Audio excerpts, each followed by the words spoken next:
안녕하십니까. 금요 스페셜 건강한 의사의 최순우입니다. 안녕하세요. 치의학 박사 정유미입니다. 네, 박사님, 오늘 저희 건강한 의사가 바로 1300회를 맞이한 거 알고 계셨어요? 네, 방금 전에 알았습니다. 네. 정말 좋은 프로그램인데. 네. 예. 네, 이제 어쨌든 저희가 1300회를 맞아서 오늘도 저희 1시간 동안 힘차게 건강 소식 전해보도록 하겠습니다. 네, 재밌게 진행해 보겠습니다. 네, 박사님, 저는 사실 계절 중에서 봄과 여름을 굉장히 좋아하는데요. 아무래도 기온이 올라가면서 활동성이 올라가는 부분도 있기 때문에 좋아하긴 하는데 이런 봄이 좋지만은 않은 분들이 있더라고요. 네, 맞습니다. 봄이 되면 네. 따뜻해지긴 하지만 네. 꽃가루나 네. 황사, 미세먼지 네. 이런 것들이 많이 심해지는 기간이기 때문에 네.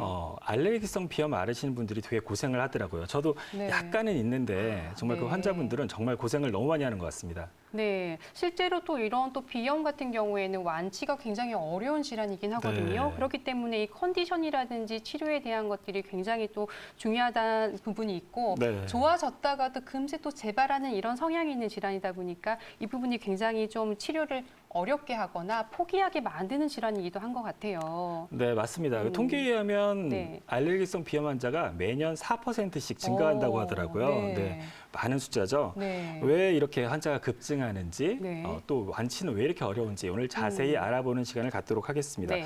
오늘 도움 말씀 주실 정수영 교수님 화면으로 만나보시죠.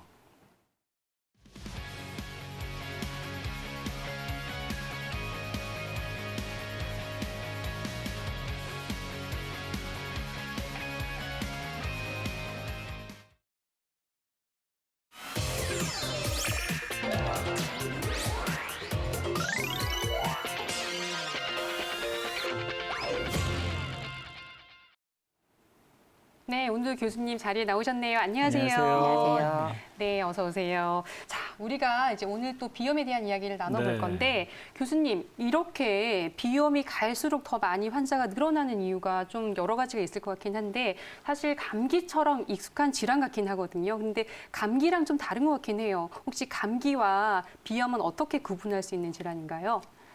네, 비염이란 질환은 코 속에 염증을 유발하는 모든 질환을 총칭하는 말입니다. 따라서 원인이 무엇이 됐든지 간에 코 속에 염증 반응을 유발하게 되면서 코막힘이나 콧물과 같은 코 증상을 유발하게 되면 그걸 다 비염이라고 하게 되는데요. 네. 예를 들어서 저희가 감기가 걸렸을 때 목이 아픈 인후통이 주를 이루면 목감기라고 얘기를 하고 기침이나 기침이나 가래 같은 증상이 주를 이루면 기침감기라고 하듯이 콧물이나 코막힘과 같은 코 증상이 주를 이루게 되면 코감기라고 하게 됩니다. 근데 사실 이 코감기의 의학적인 용어는 급성비염입니다. 즉 코감기가 바로 비염의 일종에 해당하는 것인데요. 표에서 보시는 것처럼 감기는 급성비염이라고 하는 질환은 주된 원인이 바이러스 감염에 의해서 생기게 되고요. 네. 저희가 면역력이 떨어지거나 잠을 잘 자지 못했거나 추운 기후 등에 의해서 바이러스가 코점막에 들어와서 염증 반응을 유발해서 코막힘과 콧물 같은 그런 코 증상 외에 전신적으로 발열이나 두통, 그리고 인후통, 몸살과 같은 그런 전신 증상을 동반하게 될 수가 있는 질환입니다. 그리고 특징적으로 이런 급성 비염의 경우는 환자분이 급작스럽게 증상이 악화가 됐고 보통 급작스럽게 나타난 증상이 견디기 힘들 정도로 나타났다가 적절한 치료를 받거나 휴식을 취하게 되면 보통 1, 2주 이내에 호전되는 양상을 보이게 됩니다. 이에 반해서 알레르기 비염은 이런 바이러스나 세균과 같은 감염성 원인에 의해서 발생하는 것이 아니고 항원이라고 불리는 원인 물질이 우리 몸에 들어오게 되었을 때 이걸 유해 물질로 인지를 해서 IgE라고 불리는 그런 면역 항체가 만들어지면서 네. 여기에 매개해서 여러 가지 염증 반응이 나타나서 코 증상을 유발하게 되는 질환입니다. 따라서 이런 두 질환의 기전이 조금 다를 수가 있고요. 대부분은 이 코막힘이나 콧물은 기본적으로 비염에서 나타나는 증상이지만 알레르기 비염의 경우는 재채기나 코간지럼증과 같은 그런 증상들이 동반이 될 수 있고 실제 알레르기 비염 환자분들 중에서 열이 나는 것 같다고 표현을 하시는 경우도 있지만 네. 급성 비염과는 달리 실제로 체온 측정을 했을 때 발열이 동반되는 경우는 세균성 감염이 2차적으로 왔을 때 제외하고는 거의 없습니다. 그리고 증상 자체도 약물 치료를 받거나 적절한 치료를 했음에도 보통 말씀하신 것처럼 이제 수주간에 걸쳐서 호전과 악화를 반복하는 양상을 보이게 됩니다. 네, 네. 이러한 알레르기성 비염은 이제 호흡기에서 나타나는 거기 때문에 네. 감기나 네. 또 요즘에 코로나19 네, 뭐 이런 맞습니다. 거랑 감별 네. 진단이 꼭 필요할 것 같습니다. 예. 근데 뭐 요즘 이렇게 봄철 꽃가루 날리고 음. 미세먼지, 황사 이게 심해지는 그런 기간에 증상이 더 심해지잖아요. 이런 질환을 알레르기성 비염이라고 부르나요?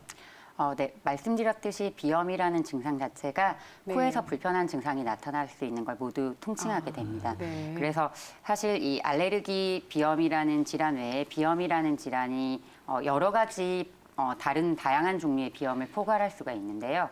그래서 저희가 비염을 크게 알레르기성 비염과 그 외에 해당하는 비알레르기성 비염으로 구별을 하게 됩니다. 알레르기 비염에 해당하는 건 크게 이제 표에서 보시는 것처럼 통면성과 계절성으로 구별을 할 수 있는데 이런 알레르기 비염은 원인 물질에 따라서 저희가 구별을 하게 되는 것이고요. 항원이라고 불리는 원인 물질이 들어와서 이걸 유해 물질이 아님에도 유해 물질로 인지를 해서 면역 반응을 유발하게 되면서 증상을 나타내게 되는 게 알레르기 비염에 속하게 됩니다. 그리고 비알레르기 비염은 여기에 해당하지 않는 다른 요인들, 세균이나 바이러스에 의해서 감염이 되는 감염성 비염이거나 아니면 말씀하신 것처럼 황사나 미세먼지와 같은 그런 비특이적인 자극, 주변 환경 변화에 의해서 비염 증상이 나타나게 되는 경우도 비알레르기성 비염에 해당하게 됩니다.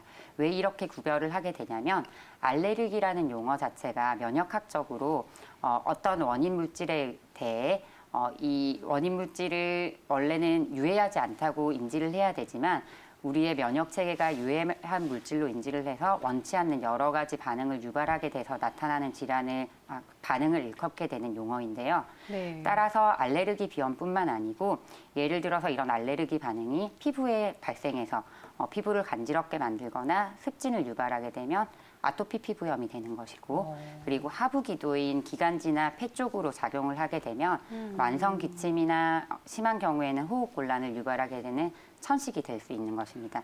그래서 알레르기 비염 외에도 비염의 종류를 알레르기 비염과 비알레르기성 비염으로 구별을 하고 있습니다. 그렇군요. 이게 알레르기 비염도 아까 보니까 뭐 통영성과 그리고 뭐 계절성 여러 개로 나누는 것 같기도 네. 하고 이 비염의 분류가 굉장히 많네요. 이 알레르기 비염을 정확하게 또 어떤 식으로 나눌 수 있는지 궁금한데 좀 알려주실까요?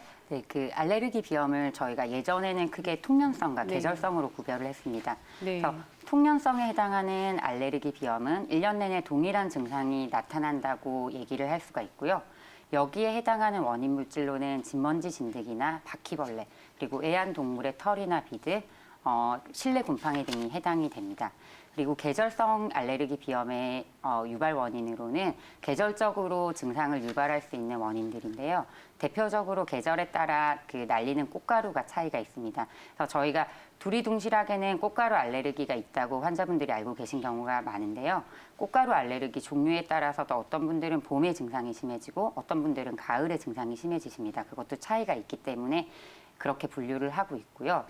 하지만 실제로 이런 통영성과 계절성으로 알레르기 비염을 분류하는 것이 환자의 증상이나 치료와 일치하지 않는 경우가 많았기 때문에 WHO와 세계 그 알레르기 협회에서 가이드라인을 제시했습니다. 그래서 표에서 보시는 것처럼 그 아리아 가이드라인에 따라서 증상의 이양 기간에 따라서 간헐성과 지속성으로 분류를 할 수가 있고 증상의 정도에 따라서 경증과 중증도 중증으로 분류를 할 수가 있습니다.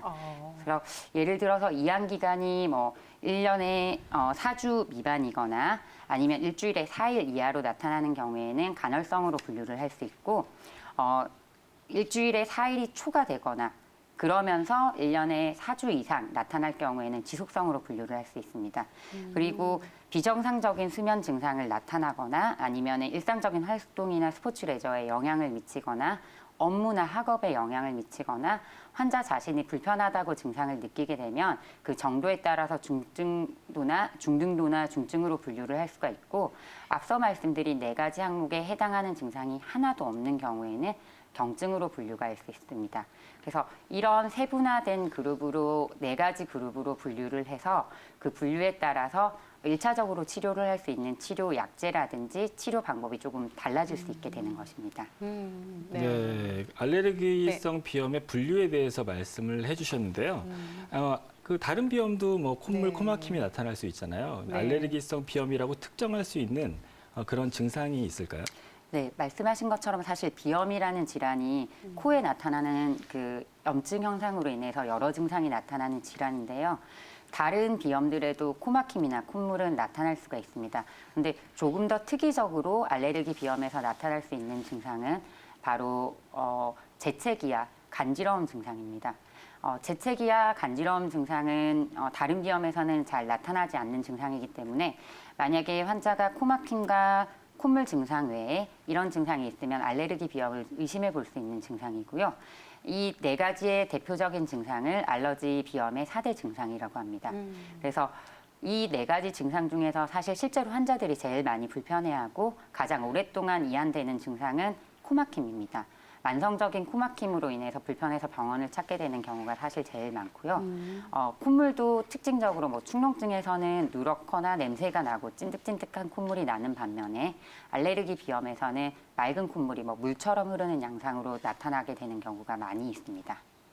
네, 이렇게 아무래도 좀 코막힘 증세가 심해지게 되면 네. 숨쉬기도 곤란하게 되고 또 입을 벌리게 되면서 사실 치과에서는 부정기업이 일어나는 경우도 있어요. 그렇기 그렇군요. 때문에 네. 혹시 치과에서 치료를 받는 경우라고 하면 미리 아이들 같은 경우는 비염을 치료하고 오라고 하는 경우도 있어요. 네. 그래서 이비인후과 치료가 우선이 돼야 되는 경우도 있긴 한데 성형외과도 그래요. 아, 그렇군요. 알레르기성 비염이 있으면 네. 그 코수술할 때 아주 지장을 주게 됩니다. 아, 네. 그러니까 결국에는 이 호흡기 쪽이 굉장히 중요한 맞습니다. 전신에서 예. 중요한 부분이긴 하네요. 근데 이제 아이들 같은 경우는 이런 질환이 있으면 사실 성장에 문제가 있을까 봐 걱정을 하게 되는데 실제로 이비인후과에서 이 비염 때문에 아이들의 얼굴 성장을 방해하는 경우도 있다고 하죠. 네, 맞습니다. 네. 그 아이들의 같은 경우에는 성인과 다르게 지속적으로 계속 성장을 하고 있는 단계입니다.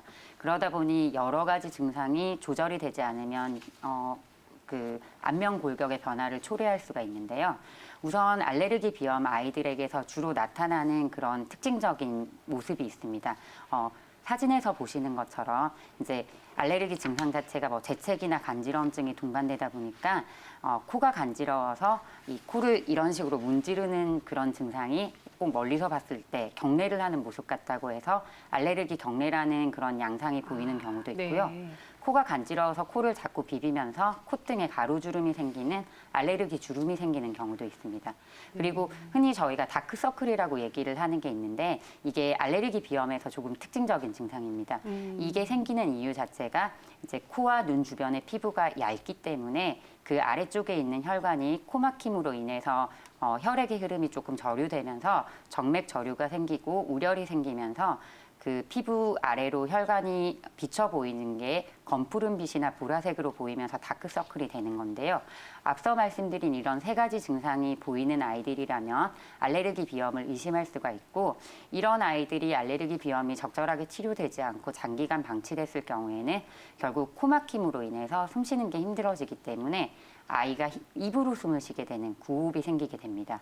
그런데 지속적으로 구호흡을 그대로 방치를 하게 되면 얼굴이 위아래로 조금 길어지는 양상인 사진에서 보시는 것과 같은 아데노이드형 얼굴 변형이 생길 수가 있습니다. 네, 근데 이렇게 만약에 이제 성장기 중에 아데노이드 페이스를 이제 치료를 받게 되면 이런 부분들은 또 개선이 될 수 있는 건가요? 네, 코막힘이 주된 원인이기 때문에 네. 적절한 시기에 이 알레르기 비염을 조절을 해서 코막힘이 해결이 되면 어느 정도는 교정이 가능한 것으로 알려져 있습니다. 네, 우선 이렇게 또 이제 만성 비염 같은 경우에는 아무래도 이 알러지를 일으키게 되는 뭐 환경이라든지 이런 걸 네. 피하는 게 좋을 것 같은데 좀 많이 일어나는 환경이라든지 어떤 조건이 있을 때 이 알레르기 비염에 좀 취약할 수 있는 부분이 있을까요? 네, 맞습니다. 네. 알레르기 비염이 워낙에 유병률이 높은 질환이다 보니 이것저것 연구가 된 네. 것들이 많이 있는데요. 네. 알레르기 비염 같은 경우에는 이제 대표적으로 관련이 있는 게 나이와 가족력이 있습니다. 네네네. 그래서 실제 알레르기 비염을 앓고 있는 환자들 중에서 75% 정도가 25세 네. 이전에 진단이 되는 것으로 알려져 있는데 어. 이것은 아마도 알레르기 질환이 자체가 네. 이제 항원에 노출되는 시기가 소화기에 주로 이루어지기 때문일 거라고 생각이 되어지고요. 이렇게 이 연령에 따라서 또 연령이 증가할수록 알레르기 비염 증상 자체가 조금 완화되는 양상을 보이고 또 피부 반응 검사라는 그 진단 검사에서 피부 반응 정도가 더 약화되는 경향을 봤을 때 아마도 연령에 영향을 많이 받는 걸 저희가 추측을 할 수 있는 요인들인 걸로 사료되고요. 네. 그리고 앞서 말씀드렸던 아토피 피부염이나 아니면은 천식 그리고 알레르기 비염이 보통 연령에 따라서 순차적으로 나타나는 경우가 많습니다. 그래서 이것들을 합쳐서 알레르기 행진이라고도 표현을 하는데요. 네. 이렇게 알레르기 질환 자체가 순차적으로 나타나기 때문에 아마도 이런 것도 나이랑 관련이 있지 않나 하는 요인으로 여겨지고 또 중요한 게 바로 가족력입니다. 예를 들어서 부모님들 중에 알레르기 질환이 부모 중에 한쪽에 있는 경우에는 아이가 알레르기 질환에 이완될 확률이 50% 정도로 높아지는 반면에 양쪽 부모님이 다 알레르기 질환을 가지고 있으면 이런 확률이 75%까지 높아질 수 있기 때문에 만약에 부모님들이 알레르기 질환을 가지고 있다고 하면 자녀들의 알레르기 질환 여부에 대해서 조금 더 관심을 가져주시는 게 필요할 것 같습니다. 네. 네, 환자의 75% 정도가 네. 25살 네. 미만에서 네. 시작된다고 하니까 네. 또 본인이 알레르기성 비염이 있고 그렇다 그러면 자녀의 그 비염의 여부를 잘 관찰해서 네. 조기에 대처를 할 필요가 있을 것 같습니다. 그렇네요. 근데 말씀해 주셨던 나이, 가족력, 그 생활 환경 네. 뭐 이런 것들이 원인이 될 수 있는데 또 다른 발생 원인이 있을까요? 네. 외국 문헌에 따르면 인종이나 아니면 이제 생활 방식에 의해서도 좌우를 받는다고 알려져 있습니다. 그래서 실제 외국 문헌에서는 이제 서구형 생활 양식이나 아니면 상류층의 생활 문화가 오히려 더 알레르기 비염의 유병률을 높인다고도 알려져 있고요. 또 경우에 따라서 이제 싱가포르에서 연구된 바가 있는데 똑같은 동일한 환경에 노출돼 있는 그 인종에 따라서 말레이계 인종보다는 중국 인종들이 알레르기 비염의 유병률이 더 낮은 걸로 봤을 때 인종에도 영향을 받겠구나라는 보고가 있었고 또 동양인에 비해서 서양인의 알러지 유병률이 높은 것도 이런 인종적인 영향의 요인을 받는 것으로 알 수 있는 근거가 되겠습니다. 그리고 실제 저희가 알레르기 비염을 유발할 수 있는 원인 물질인 항원이 시골에서 더 많이 노출이 되기 쉽습니다. 예를 들면 꽃가루라든지 뭐 동물의 털이나 비듬 같은 게 농촌 환경에서 더 노출이 쉽게 될 수 있는데 그럼에도 불구하고 도시에 비해 농촌 환경에서 유병률이 낮다는 것도 생활 습관이라든지 주변 환경에 영향을 받는 요인이라는 걸 뒷받침해주는 근거라고 생각되어집니다. 네, 이거 말고 또 다른 또 원인도 많다고 하던데 또 설명을 네네. 해주실까요? 네. 최근 들어서 이제 앞에서 말씀하실 때 4%씩 증가한다고 네. 얘기가 되고 있는데요. 이런 증가의 원인으로 추론되고 있는 게 바로 지구 온난화입니다. 지구 온난화가 되면서 온도가 높아지게 되면 원인 물질인 꽃가루 항원의 농도나 아니면 곰팡이 그리고 진먼지 진드기와 같은 그런 원인 물질들이 대기 중에 노출될 수 있는 농도가 더 높아지기 때문에 이런 것들도 환자의 증상을 더 나빠지게 만들고 유병률을 높이는 원인으로 알려져 있고요. 또 개인에 따라서 원인 항원이 어떤 것이냐에 따라서 동일한 원인 항원에 노출돼 있더라도 예민하게 반응하는 정도가 개인의 면역력이라든지 면역 체계에 따라 차이가 있을 수가 있기 때문에 이런 개인적인 특성도 비염의 증상의 악화와 그 완화를 시키는 요인에 관여하는 것으로 생각되어집니다. 네, 이렇게 또 이제 아무래도 알러지 비염을 앓고 있는 네. 분들이나 비염을 앓고 있는 경우에는 1년 내내 뭐 앓는 경우도 있지만 계절마다 또 다르게 앓는 경우도 그렇죠. 있기 때문에 구분이 사실은 어려울 수도 있을 것 같긴 해요. 그런데 내가 지금 앓고 있는 어떤 증세가 있을 때 뭐 콧물 나온다든지 막힘이 있을 때 이런 게 바로 내가 비염인지 알레르기 비염인지 이런 걸 정확하게 알려고 하면 어떤 특정한 검사가 있어야 할 것 같은데 당연히 이비인후과에 가는 게 좋겠죠. 네. 네. 일단은 이제 알레르기 비염이라는 질환 자체가 코 점막에 생기는 증상들이다 보니 네. 코 점막 자체를 직접적으로 의사가 관찰을 하는 게 반드시 필요합니다. 네. 그래서 보통 알레르기 비염으로 이비인후과에 오시게 되면 비내시경 검사나 비경 검사를 통해서 이제 비강 상태를 체크를 하게 되는데요. 사진에서 보시는 것처럼 이제 사진 왼쪽 편에 보이시는 것처럼 그 알레르기 비염 환자들은 특징적으로 조금 창백하고 부어 있는 점막을 보이면서 안쪽의 콧물의 양상이 누렇거나 뭐 찐득찐득하지 않고 맑은 물 같은 형태의 콧물이 관찰되는 것이 특징적인 소견으로 알려져 있습니다.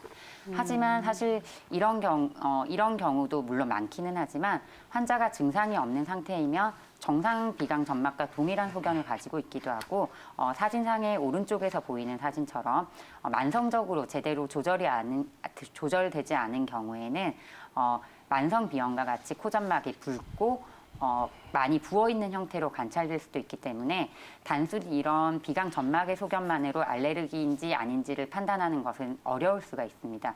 네. 그래서 환자분들이 알레르기 비염의 특징적인 증상을 가지고 있으면서 강력하게 알레르기 비염이 의심이 될 경우에는 이를 확인하고 원인 물질을 파악하기 위한 알레르기 항체 검사가 필요합니다. 대표적으로는 피부 반응 검사와 혈액을 통한 혈액 검사, 마스트나 이뮤노케카 같은 그런 검사들이 필요한데요. 검사마다 조금씩 하는 방법이 다르기 때문에 이 검사들을 복합적으로 하는 경우도 있고 한 가지 검사에서라도 양성이 나오면 알레르기 비염으로 진단을 할 수 있습니다. 화면에서 보이시는 검사가 알레르기 비염 피부 단자 검사인데요. 원인 항원을 12개 떨어뜨린 후에 그 원인 항원을 떨어져 있는 그 피부 부분을 바늘로 살짝 찔러서 원인 항원이 피부 점막에 흡수되게 해서 검사를 하는 방법인데 사실 결과를 바로 알 수 있다는 장점이 있지만 아무래도 이 먹는 약이라든지 환자의 컨디션에 따라 영향을 받을 수 있기 때문에 검사를 시행하기 전에 이런 것들을 조금 고려를 해서 검사를 하는 게 필요할 것입니다. 그리고 경우에 따라서는 직접적으로 원인으로 생각되는 항원 물질을 콧구멍 속에 집어넣어서 유발 반응을 하는 경우도 있는데요. 이런 검사의 경우는 비교적 이제 원인이 확실하면 증상이 바로 나타나니까 정확한 검사지만 경우에 따라서는 쇼크 같은 위험한 상황이 유발될 수도 있기 때문에 실제로는 많이 시행되지는 않는 검사입니다. 그리고 알레르기 비염 환자가 이런 알레르기 질환이 진단되더라도 엑스레이나 CT 같은 영상학적인 검사를 추가로 시행하는 경우가 있는데 이런 검사를 통해서 알레르기 비염 자체를 진단한다기보다는 이 검사를 통해서 알레르기 비염의 증상을 악화시킬 수 있는 비중경 망곡증이나 아니면은 소아 같은 경우에는 편도와 아데노이드 비대가 동반되어 있는지 아니면 이게 잘 조절되지 않아서 합병증인 축농증이 동반된 것은 아닌지 등을 평가하기 위해 이런 검사를 함께 병행할 수가 있습니다.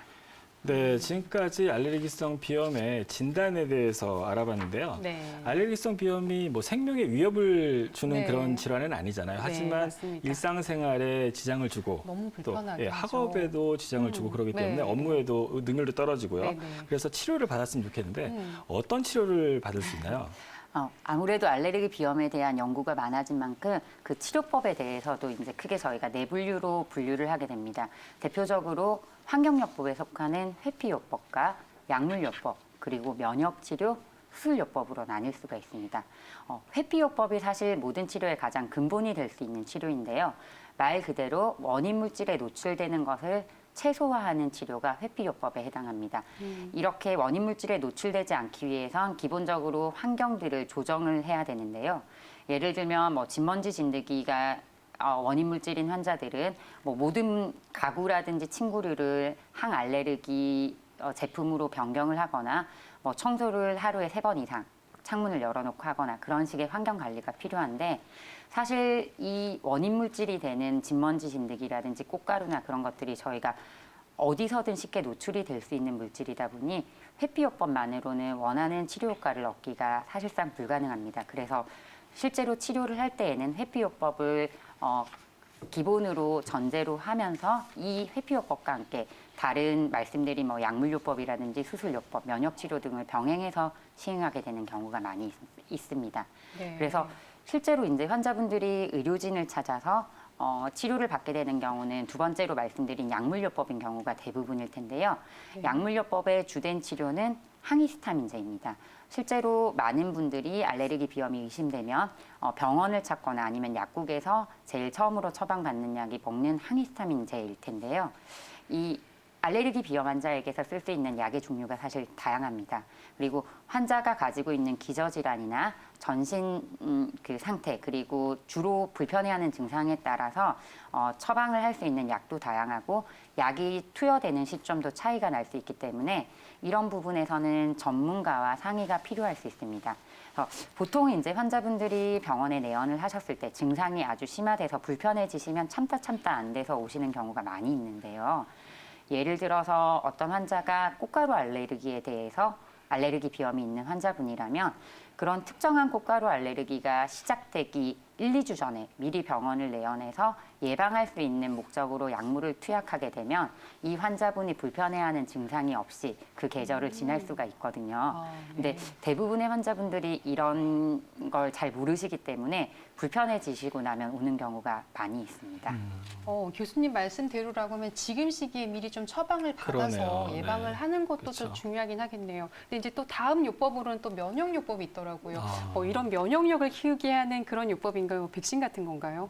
네. 사실 네. 면역요법이라고 하면은 대부분의 환자분들이 이제 네. 면역력을 증강시키는 치료라고 생각을 하시는데요. 네. 오히려 엄밀히 말하면 면역력을 약화시키는 치료라고도 할 수 있습니다. 네. 그 알레르기 비염이라는 것 자체가 네. 이제 저희가 원인 물질로 느끼지 않아야 되는 유해 물질이 아닌 항원에 대해서 유해 물질이라고 생각을 해서 알레르기 반응이 나타나서 불편하게 만드는 질환이다 보니 불필요하게 과활성화되어 있는 과민 반응 자체를 줄여주는 형태로 치료가 되는 것이 면역 치료의 기본 그 개념입니다.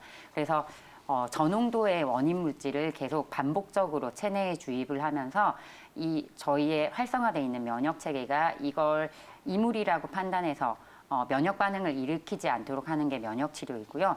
사실 이 면역 치료가 그러다 보니까 뭐 하루 이틀 약을 복용하는 것처럼 복용한다고 해서 좋아지는 치료는 아닙니다. 보통은 6개월에서 1년 정도의 치료 기간이 필요하고 경우에 따라서는 3년 이상 지속하는 것도 필요하기 때문에 아무래도 환자분들이 처음 시작하는 걸 조금 부담을 느끼시는 경우도 있습니다. 그럼에도 불구하고 면역 치료의 중요성이 갈수록 강조되고 있는 이유는 지금까지 말씀드렸던 치료 중에서 유일하게 면역 치료만이 이 알레르기 비염의 자연 성상을 변화시킬 수 있는 치료이기 때문입니다. 자연 성상을 변화시킨다는 말은 결국 그 알레르기에 감작되거나 이제 알레르기 반응이 나타나는 빈도 자체를 줄일 수가 있는 치료이기 때문에 최근 들어서 이 면역 치료에 대한 관심이 더욱더 높아지고 있습니다. 네. 제가 네. 이과대학 졸업한 지 20년 됐는데 네, 네. 20년 전에 그런 거 배운 적이 없는 것 같거든요. 이게 새로운 치료 방법인 것 같습니다. 네. 근데 대증적 용법으로 이제 하는데 이것은 좀 이렇게 완치까지 가능하다 이렇게 말씀하셨는데 네. 근데 보통 이제 잘 완치가 안 되잖아요. 그 그렇죠. 원인은 뭘까요? 네. 알레르기 비염 자체가 네. 알러지 반응 때문에 네. 나타나는 비염 증상이거든요. 네. 근데 알레르기 비염 유발하게 되는 원인인 알레르기라는 용어 자체가 이제 저희 면역 체계 자체가 어떤 물질에 의해서 과하게 반응을 하게끔 활성화돼 있는 상태입니다. 그러다 보니 이런 그 활성화돼 있는 과민 반응 상태가 이거를 무시하는 탈감작 상태에 이르지 않는 이상은 자극이 들어오면 무조건 다시 반응이 나타나게끔 세팅이 되어 있는 상태이기 때문에 환자분들이 그런 상황에 노출이 되면 원인 물질에 노출될 수 있는 상황에 놓이게 되면 자꾸 반복적으로 증상이 나타나게 됩니다. 그런데 만약에 이런 원인 물질 자체가 저희가 접하기 힘든 물질이라면 당연히 재발이 되거나 증상이 나타나는 빈도도 줄 텐데 말씀드렸듯이 너무나 주변에서 쉽게 볼 수 있는 물질들이 원인으로 작용하는 것이기 때문에 그만큼 재발도 작고 완치도 잘 되지 않는다고 느끼시는 것 같습니다. 네. 그러면 시청자들 입장에서는 완치도 잘 안 되고 이 치료 기간도 길고 그냥 사실 약을 먹으면 치료되는 건 알고 있지만 네. 계속 약을 먹어야 할 수도 있기 때문에 그냥 치료 안 하겠다고 생각하시는 분들 있을 것 같아요. 근데 비염을 치료하지 않게 되면 혹시 어떤 부작용이나 문제가 생길 수가 있는 건가요? 네. 그 비염 자체가 네. 그 동반 일으키게 되는 질환 증상들은 네. 대부분 우리의 삶을 조금 불편하게 만들지만 네. 생명에 크게 지장을 주는 증상은 아닙니다. 그러다 보니 치료를 하지 않고 그냥 방치하는 경우가 있는데요. 이런 질환들이 2차적으로 결국 세균성 감염을 유발하게 되기 때문에 이 알레르기 비염이 잘 치료되지 않은 경우에서 축농증이나 중이염과 같은 감염성 질환이 동반되는 빈도가 훨씬 더 높은 것으로 알려져 있습니다. 실제 한 보고에 따르면 축농증 환자의 40% 정도에서 알레르기 비염이 동반돼 있는 경우가 있었고 축농증 환자들 중에 대부분의 수가 비염 증상이 있었는데 그걸 잘 조절하지 않았더니 콧물이 점점 노랗게 바뀌면서 증상이 나타났습니다라고 얘기를 하시는 경우도 많이 있거든요. 그리고 또 이렇게 축농증이 동반되고 알레르기 비염이 있는 환자들 중에서 특히 소아들에서는 중이염까지 동반되는 경우가 많게는 90% 정도인 것까지도 보고되었기 때문에 이 알레르기 비염이 적절하게 치료되지 않으면 다른 2차적인 감염성 질환을 유발할 수 있는 위험이 있을 수 있고 또 말씀드렸듯이 이제 알레르기 비염 증상이 주로 심하게 나타나는 시기나 진단을 받는 시기가 한창 공부를 해야 되거나 아니면 자기의 자발적인 의사 표현이 힘든 소학이나 청소년기에 나타나는 경우가 많이 있습니다.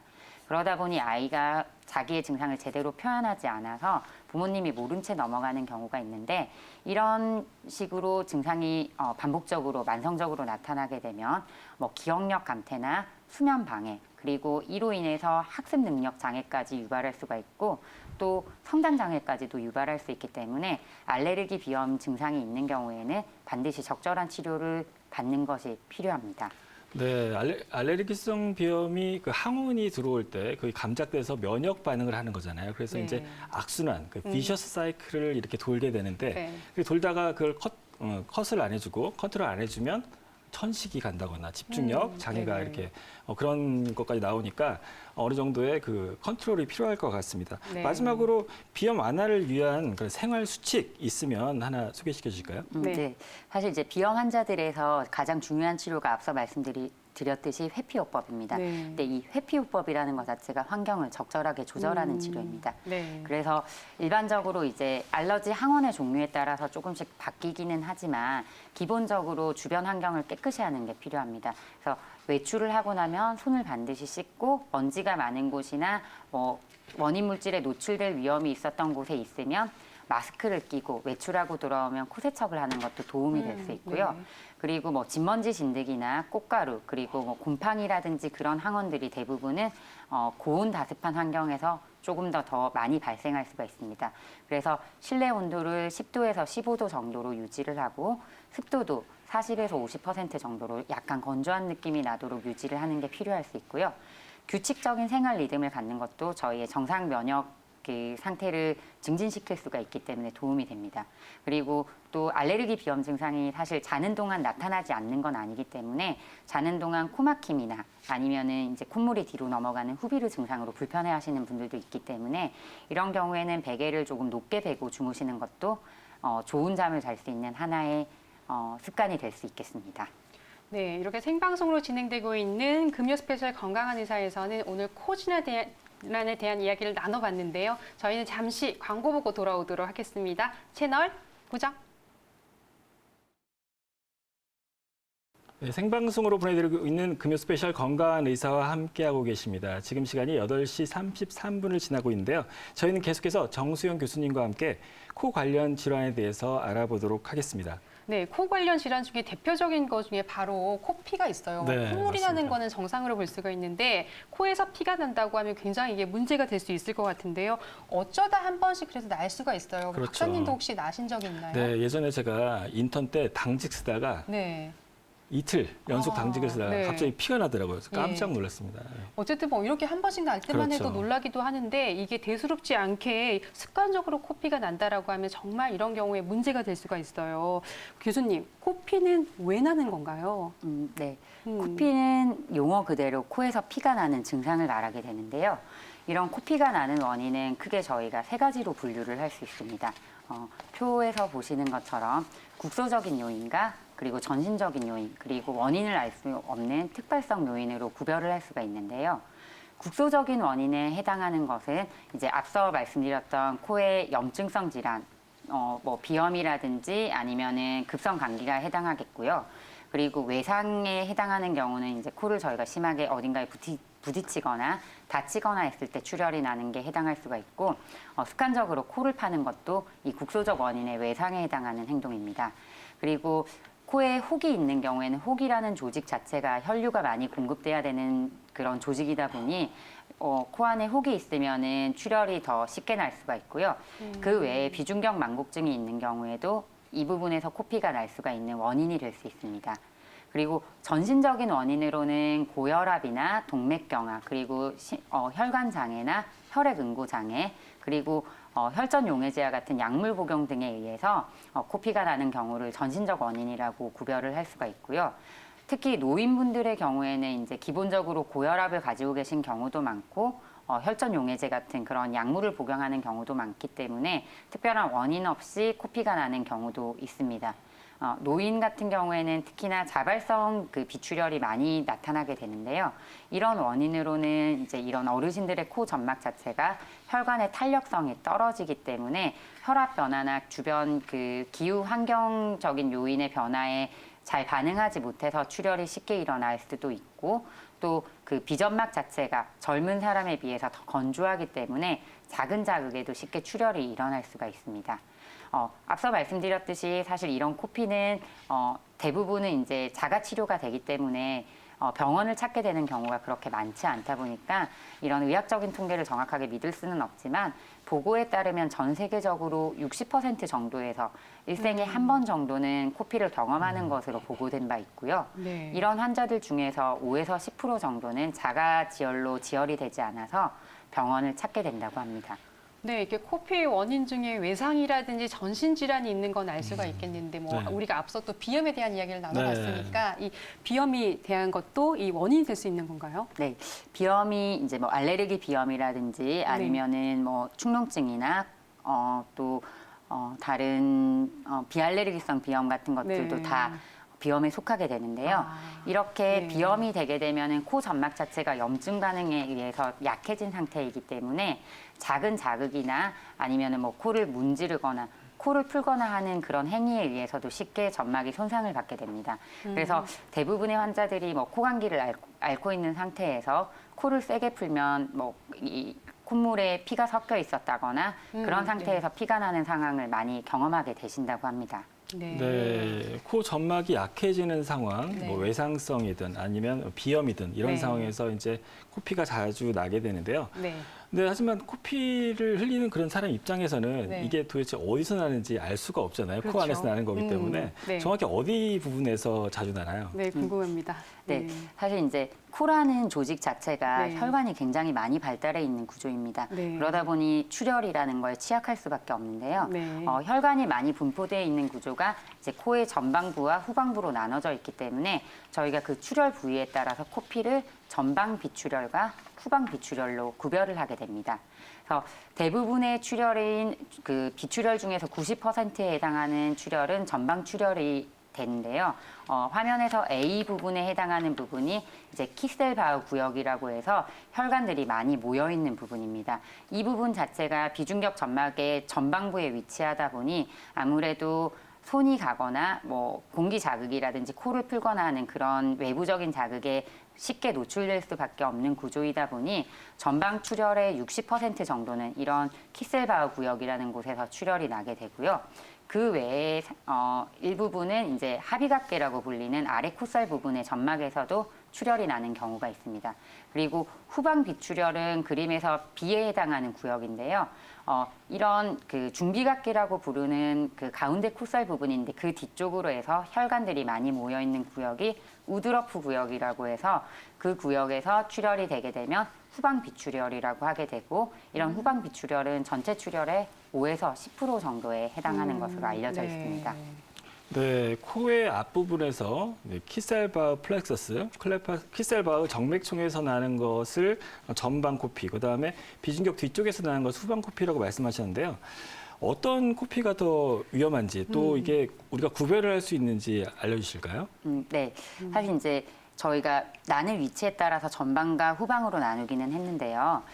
일반적으로 이제 전방 출혈은 대부분의 경우에서 자가 지혈이 되는 경우가 많이 있습니다. 그런데 후방 비출혈의 경우는 저희가 지혈을 하기가 힘든 뒤쪽 부분에서 나는 출혈이다 보니 사실 자가 지혈이 되는 경우가 쉽지는 않습니다. 그러다 보니 후방 비출혈의 경우가 상대적으로 지혈이 되지 않아서 위험한 경우가 많고 또 후방 비출혈 같은 경우에는 그 출혈이 나서 바로 그 아랫부분이 기도로 연결되는 부분이다 보니 출혈이 되었을 때 그 많은 양의 혈액이 기도로 흡인이 되거나 위로 넘어가는 그런 2차적인 문제가 생길 수가 있기 때문에 이런 후방 비출혈이 일반적으로 더 위험하다고 알려져 있습니다. 그리고 대부분 후방 비출혈 자체가 그 혈관이 직접적으로 손상이 돼서 출혈이 발생하는 경우가 많기 때문에 출혈량이 더 많아서 위험하다고도 알려져 있는데 경우에 따라서는 이제 붉은색의 그런 선홍빛 출혈이 대량으로 나오는 경우에는 후방 비출혈을 의심할 수 있다고 하지만 전방 비출혈도 동맥이 직접적으로 손상을 받은 경우에는 그렇게 대량의 붉은 혈액이 나올 수가 있기 때문에 단순히 혈액의 색깔이나 양만으로 이것이 후방 비출혈이다, 전방 비출혈이라 구별하는 것은 조금 위험할 수가 있고요. 보통은 일반적으로 이제 저희가 하는 그런 지혈법에 자가 지혈이 되지 않거나 30분에서 1시간 이상 지혈을 했는데도 지혈이 되지 않거나 아니면 출혈량이 많아서 이로 인해서 뭐 전신세약이라든지 식은땀이 난다거나 창백해지거나 그런 쇼크를 의심할 수 있는 증상이 동반될 경우에는 사실 위험한 출혈이라고 인지를 하셔서 병원을 빨리 내원하시는 게 필요할 것 같습니다. 네, 이렇게 실제로 뭐 코피가 난다라고 하면 네. 사실 단순히 넘어갈 수가 있는데 보통은 저희가 지금 자가지혈이라고 해서 지혈을 하게 되는데 보통 뭐 코를 압박한다든지 네. 뭐 젖힌다든지 여러 가지 방식을 쓰고 휴지도 있는데 넣고. 예, 이런 방식 중에 어떤 것이 좀 바른 건지 그리고 우리가 올바른 지압 방법을 알아놓는 게 굉장히 중요할 것 같은데 교수님 어떻게 코피를 멈추게 해야 하나요? 네. 그 코피가 나셔서 저희 병원에 오시는 분들 중에서도 네. 실제로 이제 집에서 본인이 코피를 막기 위해서 30분 이상 노력을 했는데도 지혈이 되지 않는다고 말씀을 하시는 경우가 있습니다. 네. 대부분은 어떻게 지혈을 했는지 여쭤보면 지혈을 올바르게 하지 못하시는 경우가 많이 있는데요. 이 그림에서 보시는 것처럼 지혈을 하는 원리 자체가 사실 압박을 해서 피가 나는 부분을 눌러서 막도록 하는 게 가장 중요한 지혈 방법입니다.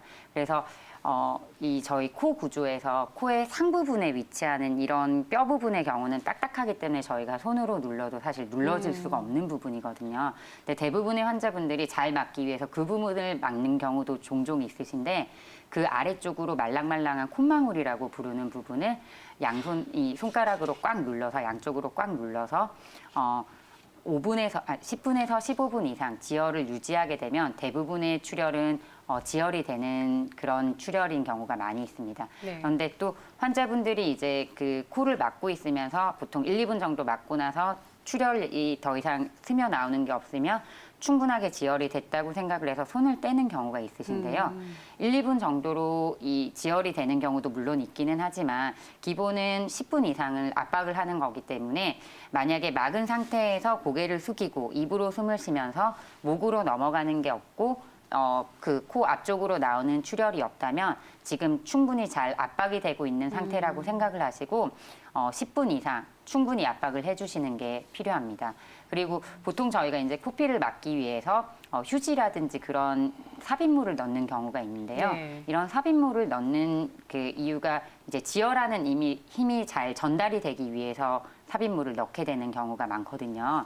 그런데 사실 저희가 일반적인 대부분의 그런 자가 지혈로 지혈이 되는 코피는 손가락으로만 막아도 이 콧망울을 눌러서 막는 압박만으로도 충분하기 때문에 이런 뭐 휴지라든지 그런 걸 굳이 삽입할 필요가 없고 만약에 삽입을 하게 된다면 바셀린이 묻어져 있는 꺼즈를 사용하시는 게 좋은데 왜냐하면 이게 마른 휴지 같은 걸 넣게 되면 나중에 지혈이 충분히 이루어지고 나서 이 콧구멍 안에서 이제 휴지를 제거하는 과정에서 이게 건조해져서 점막을 자극해서 2차적인 재출혈을 유발하는 원인이 될 수 있기 때문에 가급적이면 바셀린 거즈가 준비되어 있는 경우에는 그걸 이용하거나 아니면 삽입물 없이 손으로 충분히 압박을 가해주시는 걸로도 충분합니다. 그리고 압박이 되고 있을 경우에는 목 뒤쪽으로 얼음 주머니 같은 걸 대면서 혈관 수축을 도와주는 것도 도움이 될 수 있습니다. 네, 아까 아기 그 코피 막는 걸 보면은 네네. 저희가 보통 이제 코피 나면 고개를 뒤로 젖히고 네. 이렇게 하잖아요. 코피 나지 좋은 말라고. 거죠, 그렇죠. 근데 그렇게 되면 이제 기도가 위험해질 수 있고 그러니까 네. 고개를 숙이고 네. 그거를 지혈하는 게 되게 중요하다고 이제 말씀을 네. 하신 것 같습니다. 네. 네, 이런 부분들을 보통 이제 진짜 젖히고 하는 경우도 그렇죠. 있고 네. 잘 알아두는 게 좋을 것 같은데 일단 아이들이 코피가 나는 상황을 한번 떠올려 보자고 하면 일단 뭐 여러 가지가 있겠지만 감기도 떠올릴 수가 맞습니다. 있어요. 열감기. 예, 예. 열을 동반한 감기 같은 경우에는 이렇게 코피가 나는 경우가 많은데 왜 그럴까요? 네. 그 아이들이 감기가 걸리면 대부분 코 증상이 동반되는 경우가 많습니다. 네네. 그러다 보니 코 점막 자체가 약해져 있는 상황인 경우가 많이 있고요. 네. 또 이 코 점막이 약해진 상태에서 열이 나게 되면 열나는 상황 자체가 우리 몸에서 수분을 빼앗아가는 탈수가 진행이 되게 됩니다. 아이들의 경우는 체중이 작기 때문에 이런 발열에 더 취약하게 탈수가 많이 일어나게 되고 그러다 보면 가뜩이나 염증 때문에 약해진 점막이 건조해지면서 코를 파거나 비비거나 코를 푸는 등과 같은 자극에 의해서 더욱더 쉽게 손상을 받기 때문에 코피가 더 잘 나게 된다고 생각을 하실 수 있겠습니다. 네, 감기로 코 점막이 약해질 네. 때나 아니면 건조해질 때 이럴 네. 때 코피가 잘 날 수 있으니까 네. 주의해야 될 것 같습니다. 네. 생활 속에서 코피를 예방하려면 어떤 점을 주의해야 될까요? 네, 이 말씀드렸듯이 대부분이 전방출혈이고 사실은 습관적으로 코를 후비시면서 코피가 나는 경우가 많이 네. 있습니다. 그래서 코를 후비는 습관 자체를 조금 조절하는 게 필요하실 것 같고요. 네. 이 코에 이물이 있을 경우, 코딱지 같은 이물이 있을 경우에는 그걸 그냥 제거를 하는 것보다는 연고를 바르거나 아니면 생리식염수 같은 걸 집어넣어서 조금 말랑말랑해지게 만든 상태에서 가볍게 코를 푸는 형태로 풀어주면 쉽게 제거가 되기 때문에 이런 방법을 이용해서 점막에 자극을 주지 않도록 하는 게 필요할 것입니다. 그리고 코가 외부 공기가 직접적으로 자극을 받는 부분이다 보니 외부 습도라든지 기온의 영향을 많이 받기 때문에 코피가 자주 나시는 분들은 기온차가 많이 나는 환경이나 건조한 환경에 갈 때는 연고를 도포해 주거나 아니면 마스크를 써주시는 것도 도움이 될 수 있고요. 수시로 수분 공급을 해서 성인 기준으로 하루에 2리터 이상의 수분을 공급하면서 코점막이 건조해지는 것을 막아주는 것도 도움이 될 수 있고 또 고혈압이 코피의 중요한 원인이 되기 때문에 평소에 혈압을 관리를 하시는 것도 필요합니다. 그리고 평소에 특별한 원인 없이 살짝만 부딪혀도 멍이 들거나 피가 났을 때 잘 멈추지 않는 분이라면 이와 관련된 전신 증상이 동반돼 있을 수 있기 때문에 이런 경우에도 병원을 찾아서 코피가 자주 날 수 있는 전신 질환이 있는 건 아닌지 확인을 해보시는 게 필요합니다.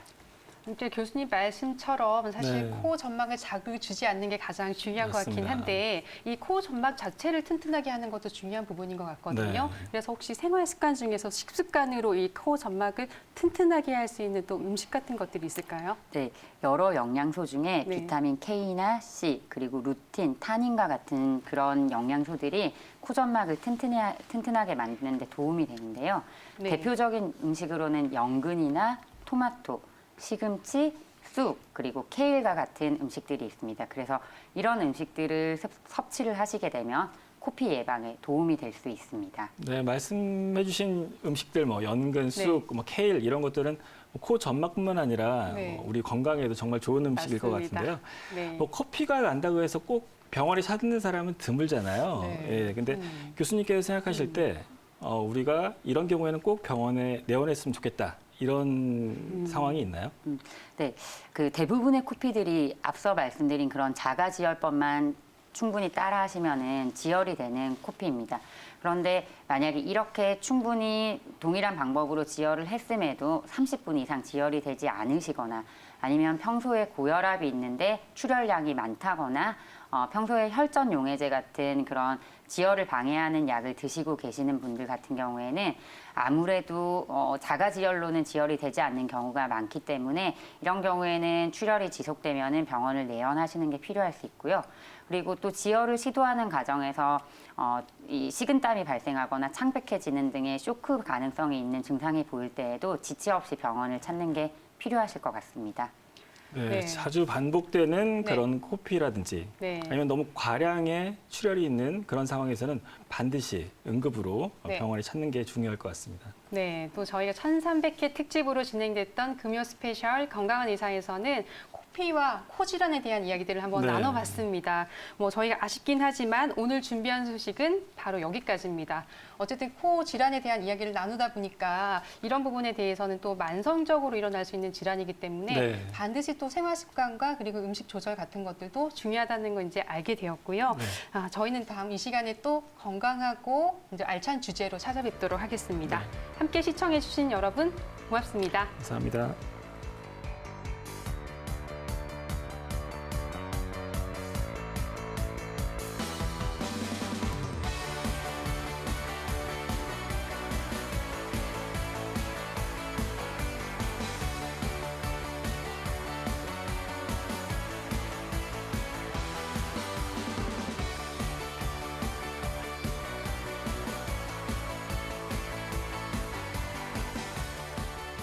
본 방송은 의료 정보에 대한 제공일 뿐 의료 정보에 대한 과시는 위험을 초래할 수 있고 모든 치료에는 부작용이 동반될 수 있습니다.